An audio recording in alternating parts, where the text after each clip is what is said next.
আৰু আমাৰ এই কঠোৰ সিদ্ধান্তক কোনো হিলাব নোৱাৰিব। অসমীয়া মানুহ আজি এক জাতীয় সন্ধিক্ষণত উপনীত হৈছে আৰু এই সন্ধিক্ষণত মই এটাই কম যে ক্ষমতা পোৱাৰ পাছত মানুহৰ স্বৰূপ বুজিবৰ কাৰণে যি ধৰণে সুবিধা হয়, আজিৰ ৰাজ্যখনৰ মুখ্যমন্ত্ৰী এটা সময়ত সদৌ অসম ছাত্ৰ সন্থাৰ প্ৰাক্তন সভাপতি সৰ্বানন্দ সোণোৱালক জানিবৰ কাৰণে বুজিবৰ কাৰণে আপোনাক মোক অলপ সময়ৰ প্ৰয়োজন হ'ল আৰু আজি তেখেতক আমি খুব ভালকৈ বুজি পালোঁ। এই প্ৰেক্ষাপটত সৰ্বানন্দ সোণোৱাল আৰু হিমন্ত বিশ্ব শৰ্মাৰ হতৰ দৰে এই ভিত্তসকলক আপোনালোকে বুজাই দিব লাগিব যে তোমালোক নৰেন্দ্ৰ মোদী আৰু অমিত শ্বাহৰ ভিত্ত হ'ব পাৰা, কিন্তু অসমৰ জনগোষ্ঠীয় লোক, অসমৰ মানুহ কেতিয়াও আজি এজনে মুখ্যমন্ত্ৰীৰ চকীখন ধৰি ৰাখিবৰ কাৰণে আপ্ৰাণ চেষ্টা কৰি কাৰোবাৰ ভিত্ত হোৱাৰ প্ৰতিযোগিতাত নামিছে আৰু আনজনে কেনেকৈ মুখ্যমন্ত্ৰীৰ চকীখন কুক্ষিগত কৰিব পাৰি তাৰ প্ৰতিযোগিতা কৰি এনেকৈ আজি এই ফলভেগত পেলাইছে। সৰ্বানন্দ সোণোৱালৰ প্ৰতি আমাৰ এটা শেষ ভৰসা আছিল, কাৰণ তেওঁক জাতীয় নায়ক আখ্যা দিয়া হৈছিল আৰু তেওঁ তাত আপুনি আমি অনবৰতে দেখিবলৈ পাইছিলোঁ দুটা গুণ। কি গুণ? এজন ভক্তিপূৰ্ণ মানুহ আৰু এজন ভাৱমূৰ্তি থকা মানুহ। সেই ভাৱমূৰ্তিটো কি? সদৌ অসম ছাত্ৰ সন্থাৰ মজিয়াৰ পৰা গৈ অসম গণ পৰিষদৰ মাজেদি গৈ তেওঁ বিজেপিৰ সভাপতি হোৱাৰ পৰা মুখ্যমন্ত্ৰী হৈছিল, অৰ্থাৎ এটা বৰ্ণিল আৰু বৰ্ণাঢ্য ভাৱমূৰ্তি আছিল। সেই ভাৱমূৰ্তি থকা মানুহজনক অনবৰতে আপুনি মই যেতিয়া য'ত ত'ত দেখোঁ আমি কি দেখিবলৈ পাওঁ? তেওঁ গাত লাগি থাকে এক ভক্তি। এই ভাৱ আৰু ভক্তি লাগি থকা এই ভদ্ৰ মানুহজনৰ নেপথ্যত যে ভ্ৰষ্টাচাৰৰ ভংগী লুকাই আছিল, অতি শেহতীয়াকৈ এই ভাৱ আৰু ভক্তি থকা মানুহজনৰ ভ্ৰষ্টাচাৰ আৰু ভংগামী অতি নিৰক্ষভাৱে তেওঁ উদঙাই দিছে। ইদিনৰ পিছত সিদিনকৈ কালিৰ দিনটোতো তেওঁ উদঙাই দিছে।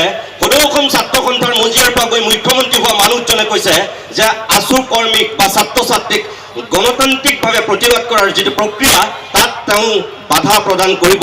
এক প্ৰকাৰ তেওঁ সতৰ্কবাণী দিছে তেওঁ মাতৃ সংগঠন সদৌ অসম ছাত্ৰ সন্থাৰ প্ৰতি। কি নিৰক্ষ ধৃষ্টতা! মানুহ কিমান ক্ষমতালোভী হ'লে ইমান নিকৃষ্ট কথা ক'ব পাৰে তাৰ উদাহৰণ দেখুৱাই দিছে সৰ্বানন্দ সোণোৱালহঁতে। মনত ৰখা দৰকাৰ, অসমৰ বুৰঞ্জীত বদনৰ চৰিত্ৰক যিধৰণে আমি দেখিছোঁ, এতিয়াও তোমালোক আধুনিক বদন হৈ পেলাই কি কৰিবলৈ গৈ আছে সেয়া অসমৰ মানুহে দেখি আছে। গতিকে সাৱধান তেওঁলোকক। হিমন্ত বিশ্ব শৰ্মা, ৰঞ্জিত দাস আৰু সৰ্বানন্দ সোণোৱালহঁতৰ দৰে নেতাসকলে মনত ৰখা উচিত, তেওঁলোকক জিকিবৰ কাৰণে নিৰ্বাচনত তেওঁলোকে প্ৰতিদ্বন্দ্বিতা কৰিবৰ কাৰণে এই আপোনালোকৰ মাজৰে মানুহবিলাকক দৰকাৰ হ'ব। কোনো মধ্যপ্ৰদেশ, কোনো মহাৰাষ্ট্ৰ বা কোনো নাগপুৰৰ মানুহৰ তেওঁলোকৰ আশীৰ্বাদ হ'লে তেওঁলোকে কেতিয়াও বিধানসভালৈ নিৰ্বাচিত হ'ব নোৱাৰিব। তেওঁলোকক মানুহ লাগিব এইখন অসম ভূমি। গতিকে এইখন অসম ভূমিৰ মানুহৰ যিটো এই মুহূৰ্তৰ আৱেগ, এই মুহূৰ্তৰ যিটো ক্ষোভ, এই মুহূৰ্তৰ যিটো আশংকা, সেইখিনি দূৰ কৰিবৰ কাৰণেহে তেওঁলোকে পদক্ষেপ ল'ব লাগিছিল। দুৰ্ভাগ্যজনকভাৱে সৰ্বানন্দ সোণোৱাল মৌন হৈ থাকি অতি শেহতীয়াকৈ তেওঁ মুখ খুলি যিটো ভূমিকাত অৱতীৰ্ণ হৈছে অসমৰ জাতীয় জীৱনৰ কাৰণে, ইয়াতকৈ চাগে দুৰ্ভাগ্যজনক আৰু ট্ৰেজেডি যোৱা 10টা বছৰত, যোৱা 20টা বছৰত অসমৰ মানুহে দেখা নাছিল। তেওঁ মনত ৰখা দৰকাৰ, এটা সময় প্ৰফুল্ল কুমাৰ মহন্ত মুখ্যমন্ত্ৰী দুবাৰকৈ হোৱাৰ পিছত তেওঁৰ বিৰুদ্ধে অসমৰ সেই একেখিনি মানুহে যিটো স্থিতি লৈছিল, মহন্তক সময় লাগিছিল 10 বছৰীয়া শাসনৰ কাৰণে, তৰুণ গগৈক 15 বছৰীয়া শাসন লাগিছিল আৰু সৰ্বানন্দ সোণোৱালক মাত্ৰ 2.5 বছৰতে অসমৰ মানুহে দেখুৱাই দিছে যে তেওঁ কোন পৰ্যায়ৰ নেতা আৰু তেওঁ মই সেয়ে আপোনালোকক কওঁ যে অকল আৱেগিকভাৱে আমি আন্দোলন কৰিলেও নহ'ব।